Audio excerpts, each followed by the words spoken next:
Hey everybody, welcome to another episode of the Called Collective, where we exist to equip the next generation of ministry leaders. My name is Jake Thurston, and I'm so excited about what we're talking about today, because believe it or not, there's a lot of ways of how you can pursue a career in ministry without maybe even necessarily making ministry your full-time job. Like, we talk a lot about this on the Called Collective. We talk about what it means to be called to full-time vocational ministry. We talk about the difference between calling and career. What does it look like to have jobs in a local church or some sort of a local ministry, maybe pursuing missions or something like that.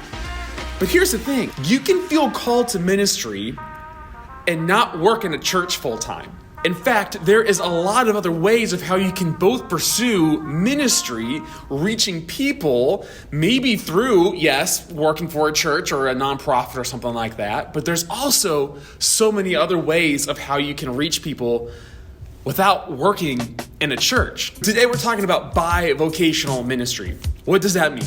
Well, let's just break down the word, right? So you have bi, B-I, that stands for two, typically, like a bicycle. You have two wheels, two cycles, that's what a bicycle means. Bicentennial, I don't really know what bicentennial means. I know what it means, I just don't know how to explain it. But you get it. You've heard this, bi-weekly, every other week, 2 weeks. It means two, okay? Two. And then vocational, we've talked about this before. Vocation is just another word for job or career or what you're doing for a living. And then tack on ministry, right? This is how we're serving people. This is how we're working towards advancing the gospel, maybe in a professional setting. So you put all that together, and bivocational ministry means that you're serving in two different jobs for ministry.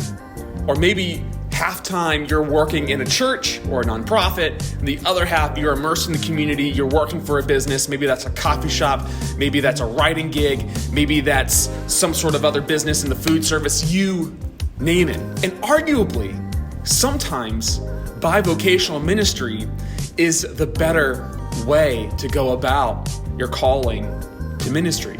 Let me explain this Bible by looking at the Apostle Paul's own story, okay? We all know about the Apostle Paul. He's this crazy awesome missionary who had this amazing experience with God that completely transformed his life. He persecuted Christians, he found Jesus, and now he is just full-fledged, 100% pursuing, spreading the gospel at all costs. And he travels throughout Europe, Southern Europe, Western Asia to spread the gospel. So he's just finishing up ministering to people in Greece, and then he's moving on to the city in Corinth. And we come across this passage specifically in Acts chapter 18, verses 1 through 4. Here's what he says. After this, Paul left Athens and went to Corinth. There he met a Jew named Aquila, a native of Pontus, who had recently come from Italy with his wife Priscilla, because Claudius had ordered all Jews to leave Rome. Paul went to see them, and because he was a tent maker, as they were, he stayed and worked with them. Every Sabbath he reasoned in the synagogue, trying to persuade Jews and Greeks. Do you see that? So here's a guy, Bible down, here's a guy who is clearly called to ministry. He's traveling around many countries, talking to many people, talking to them about what Jesus is doing and trying to persuade them from their previous ways of knowledge, their previous ways of learning, their previous ways of believing in God and believing in Jesus. But when he goes to Corinth and he hangs out with Priscilla and Aquila, he actually joins them in their business, making tents. Because it turns out Paul has a lot of skill in making tents. He's been doing it for a living. It's kind of been a side gig to him being a religious leader. He was a part of the Pharisees. He was a religious leader for a while, but he had this background in making tents. So even though every Sabbath day, when all the Jews and Gentiles would go to their different places of worship, Jews going to the synagogues and stuff, he would still go there and present the gospel to them. But it's not like he was working for a synagogue full time. It's not like he was responsible for managing the finances of the synagogue or trying to find volunteers to run the worship services in the synagogue. I mean, that's not how Jewish worship services worked in the synagogue, but you get what I'm saying. He did both. He worked as a tent maker, and he still worked in ministry. He still preached. He still talked to people about Jesus. And maybe we don't hear these details, but I can imagine as he's working with a bunch of other people on these tents, I have no doubt he brings up conversations about Jesus with them as well.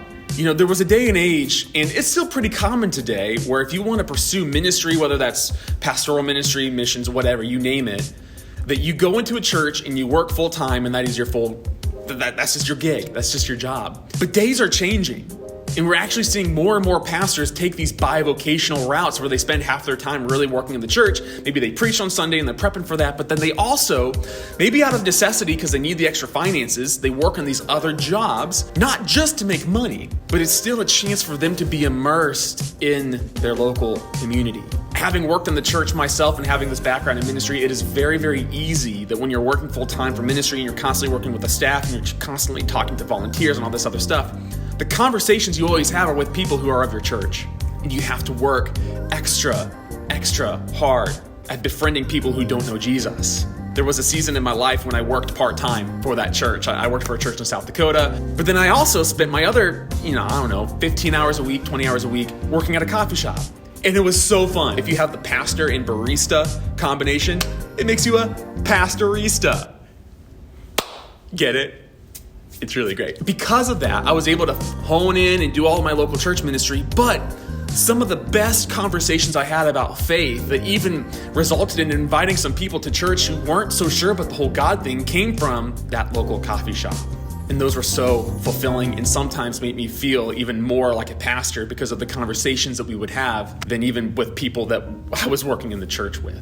So as you're thinking about your calling to ministry, keep this in your back pocket. And the trends are pointing more and more towards people who, if they want to serve full time in the local church, maybe get paid, not only do they need another job for maybe some financial reasons, but that's actually where real ministry can happen. People who don't know Jesus are right there in your workplace, and that becomes an incredible opportunity to spread the gospel. Thanks so much. This is another episode of the Called Collective. If you haven't already, make sure you subscribe, turn on that notification bell so you can get all sorts of new weekly content pushed straight to your device. And man, we love you guys. We'll catch you in the next one.